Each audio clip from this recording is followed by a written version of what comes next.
Yang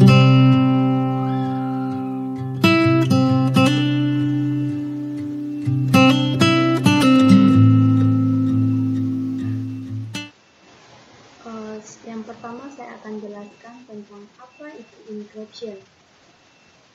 Encryption merupakan versi pertama dari encryption network di mana awal semua dimulai.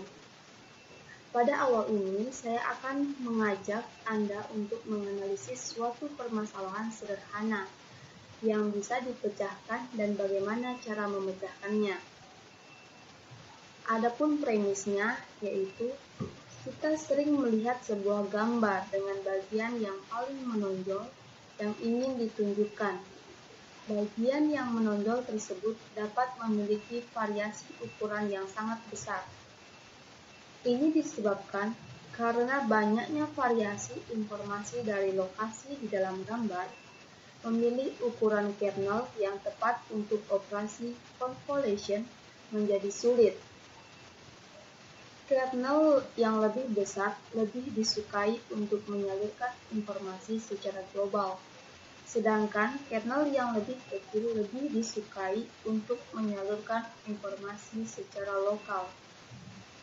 Jaringan yang sangat deep atau mendalam dari deep learning rentan terjadi overfitting, sehingga sulit untuk memperbaharui gradien pada seluruh network. Operasi convolution yang menumpuk dalam jumlah besar juga dapat menyebabkan waktu komputasi yang lama dan mahal. Adapun solusi dari permasalahan di atas yaitu dengan memberikan filter yang dioperasikan pada level yang sama. Dengan demikian, ada kemungkinan ukuran network akan menjadi sedikit lebih lebar atau wider daripada lebih dalam atau deeper. Hal tersebut adalah gambaran awal dalam merancang inception module. Gambar ini merupakan NIFE atau inception module. Gambar dilakukan convolution pada input dengan 3 ukuran filter yang berbeda, yaitu 1x1, 3x3, dan 5x5. Selain itu, juga dilakukan max pooling, sedangkan output dirangkai dan dikirim ke inception module berikutnya. Selanjutnya yaitu inception module. Di sini, ini merupakan gambar dari inception module net version.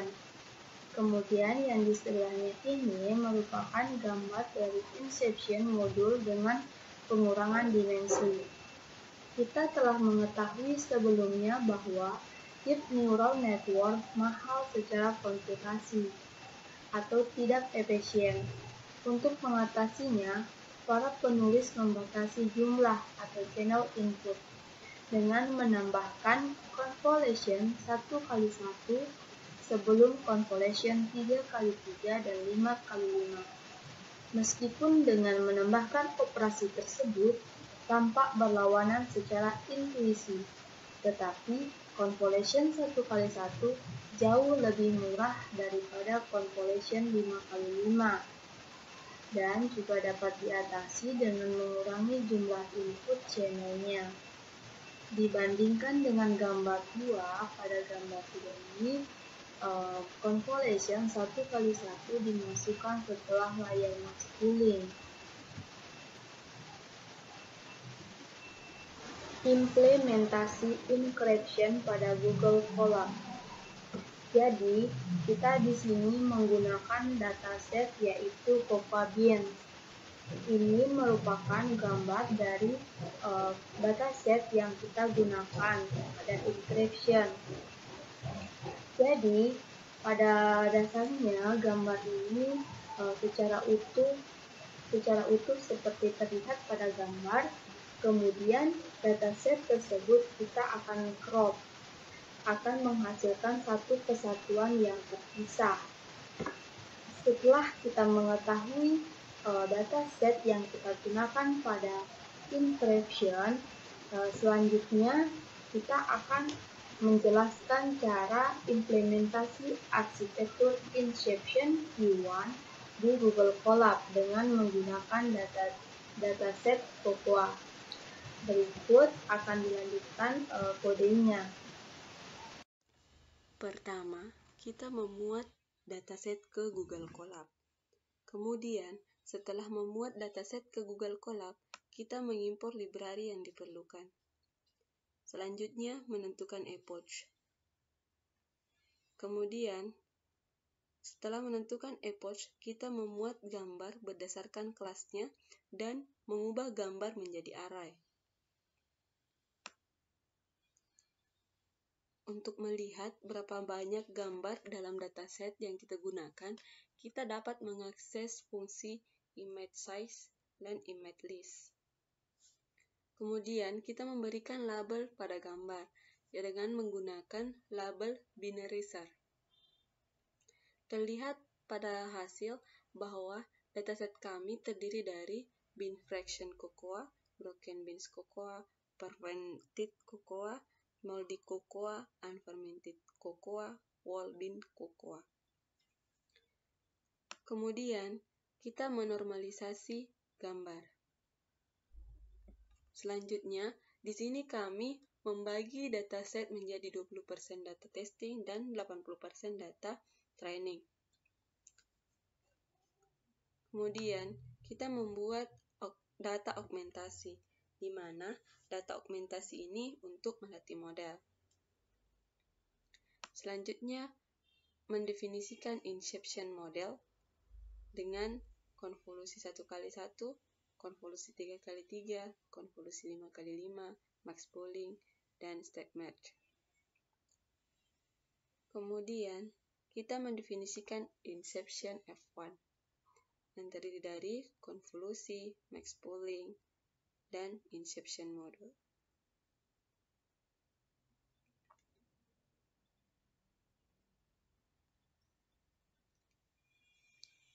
Sebelum mentraining model, terlebih dahulu kita harus mengcompile model yang kita gunakan. Berikut adalah 10 hasil pertama training dari model, di mana setiap epoch membutuhkan waktu 6 sekon, sehingga untuk 100 epoch membutuhkan waktu 10 menit. Berikut adalah kode untuk menampilkan plot akurasi. Berikut adalah plot akurasi validation dan training, serta plot loss validation dan training. Adapun akurasi yang kami dapatkan yaitu 86,85.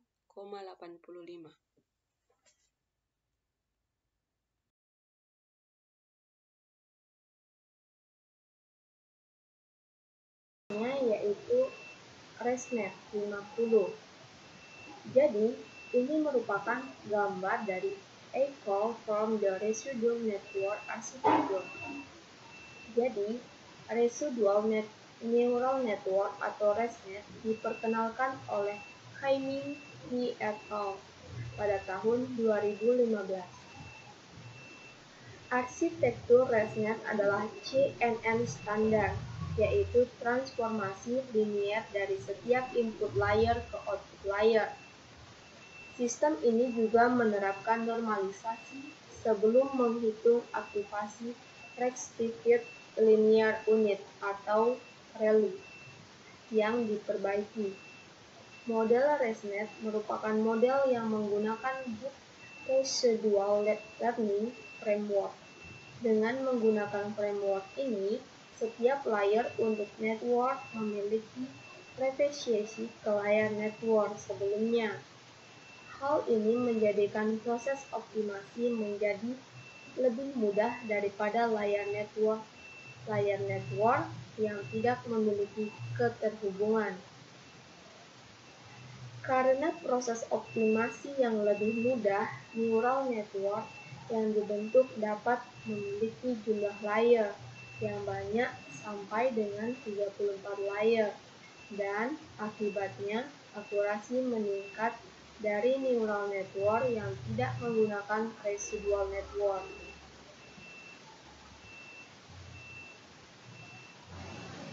Berikutnya merupakan gambar ResNet 50 keseluruhan. Jadi, ResNet 50 ini terdiri dari 5 tahap, masing-masing dengan blok konvolusi dan identitas. Setiap blok konvolusi memiliki 3 lapisan konvolusi, dan setiap blok identitas juga memiliki 3 lapisan konvolusi. Jika tidak, X shortcut melewati lapisan konvolusi yang dipilih, sehingga output dari itu adalah dimensi yang sama dengan output dari blok konvolusi seperti yang ditujukan pada gambar di atas.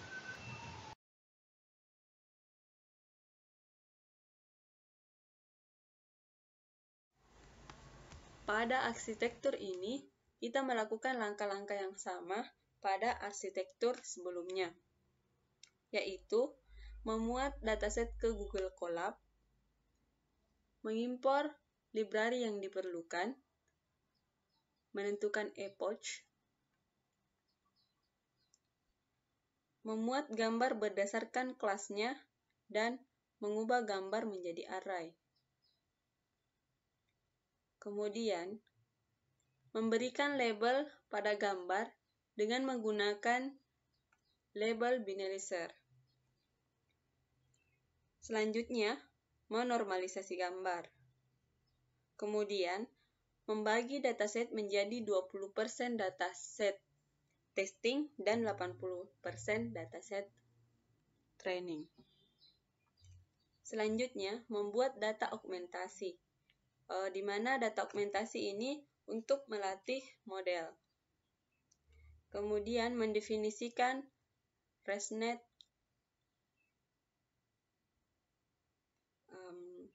Sebelum melakukan training pada model, terlebih dahulu harus mengcompile model yang akan digunakan.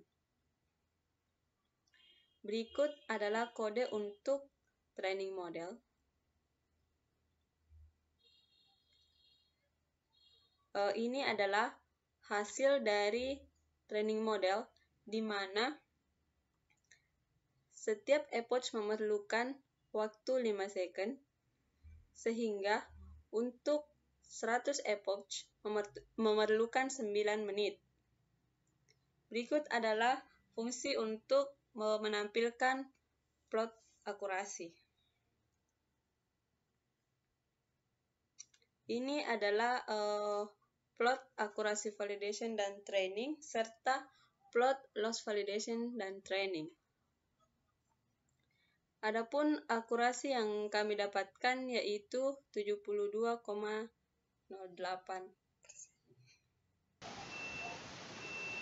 Selanjutnya yaitu exception. Exception adalah adaptasi dari inception, di mana modul inception telah diganti dengan konvolusi yang tepat dipisahkan secara mendalam. Ini juga memiliki kira-kira jumlah parameter yang sama dengan inception E1, yaitu 23M. Jadi, ini merupakan gambar dari pemisahan konvolusi secara mendalam pada exception. Dapat dilihat pada gambar. Di sini merupakan konvolusi 1x1. Dan kita perhatikan saja pada videonya. Selanjutnya yaitu ini merupakan gambar dari keseluruhan arsitektur exception, di mana pada tabel yang pertama ini merupakan entry flow, yang kedua yaitu middle flow, dan yang terakhir yaitu exit flow. Selanjutnya kita akan menuju ke implementasi exception menggunakan Google Colab, di mana kita memakai dataset yang sama seperti yang sebelumnya yaitu Cocoa Beans. Berikut akan dilanjutkan kodenya. sama dengan arsitektur inception F1. Pada arsitektur exception ini, kita mengimpor library yang diperlukan, memuat dataset ke Google Colab, menentukan epoch, memuat gambar berdasarkan kelas-kelasnya, dan mengubah gambar menjadi array. Selanjutnya, memberikan label pada gambar dengan menggunakan label binary search. Menormalisasi gambar, kemudian membagi dataset menjadi 20% data testing dan 80% data training. Selanjutnya, membuat data augmentasi, di mana data augmentasi ini untuk melatih model. Kemudian, mendefinisikan exception model. Selanjutnya, mendefinisikan exception. Kemudian, sebelum melakukan training pada model, terlebih dahulu kita harus mengcompile model yang akan digunakan. Berikut adalah hasil dari model training, di mana setiap epoch membutuhkan 23 second, sehingga untuk 100 epoch membutuhkan waktu 39 menit. Berikut adalah fungsi untuk menampilkan plot akurasi. Ini adalah plot akurasi validation dan training, dan plot loss validation dan training. Adapun akurasi yang kami dapatkan yaitu 64,22.